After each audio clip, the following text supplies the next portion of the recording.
Yes, ladies and gentlemen. We have to talk about another thing when we talk about the phenomena as a whole, and that is the fact that there has been this recurring thing with radio bursts since way back in the day. When the first essential radio burst was observed that led to the establishment of SETI itself, the search for the extraterrestrial intelligence that tells us that there is a lot more out there in terms of various spectrums that we might not be able to witness with our bare senses, spectrums that exist, and telescopes that can observe these spectrums are our little window into this new world. And a new telescope that was recently launched, titled Chime, has detected more than 500 mysterious fast radio bursts in its first year of operation. Now, radio bursts can be generated by a bunch of things, and it's not necessarily an alien species trying to get our attention, but it mostly isn't. But if it is, even if it is, the fact that we can listen, I'll tell you why it's a big thing, alright? And this is stepping out of the frame of the entire show as a whole. Consider that you are lost at sea, okay, and you're on your own, but you have a crew with you. So your entire crew is lost at sea. 50 of you are lost at sea, and then all of a sudden you hear radio bursts. What would you think you're listening to? Humans? You're listening to people? You're listening to other ships, perhaps? You're listening to a lighthouse, perhaps? Now ramp this up to the point in which your ship is the entire Earth and the crew you're living with is 9 point something billion people, and you still hear a radio burst. Now it can't be anyone from the crew. So how did that radio burst occur? What is behind it? And that, ladies and gentlemen, is exactly why these projects deserve the funding they get, and why that is exactly why the funding that we're providing to these ventures should be doubled, tripled, quadrupled, whatever amount of money you throw at this, considering that you spend billions on war.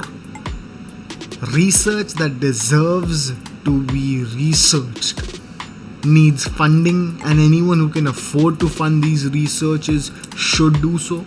But most importantly, governments need to set across clear guidelines, clear budgetary guidelines, to make sure that the right amount of investigation, the right amount of research and development, the right amount of curation of the future of our species is done, and is not second to us trying to establish military might to intimidate our own people, intimidate the same species, just because we might not all look the same, just because we might not all live in the same part of the world. We still live on the same world. Now, another thing that we understand about the UFO phenomena is that recently they've been called UAPs, unidentified aerial phenomena. But you see, a lot of these UFOs, if you will, they have a tendency of very smoothly going through very various forms, if you will, of matter. So if you're looking at a UFO cutting through air seamlessly, doing turns at high speeds that would essentially break a jet fighter into smithereens if it ever tried to do something similar. The forces that are acting on these objects, if we're going by the science that we understand, should not be possible at all. But is it? Yes. Are they doing it? Yes. How are they doing it? How are they seamlessly transitioning between water and air and going in and going out without losing momentum, without losing a speck of momentum, thereby making them completely impervious to whatever matter they're essentially going through? And most often than not, they are observed near big water bodies. Perfect camouflage, 97% of the earth. Perfect camouflage. You see that?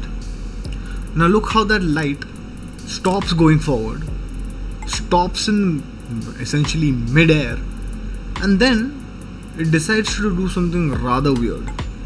Now this was just supposed to be a random beautiful time lapse of a beautiful evening, and what it caught in this moment was rather freaky, if you ask me.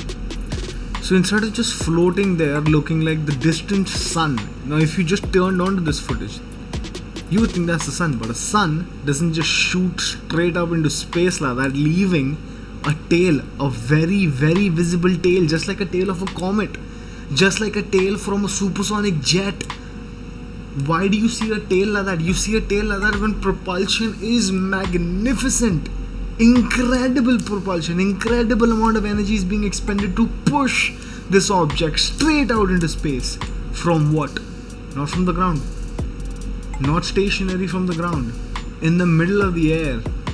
It's walked in, it's floated in, stopped, garnered its energy, shot straight up, leaving a tail.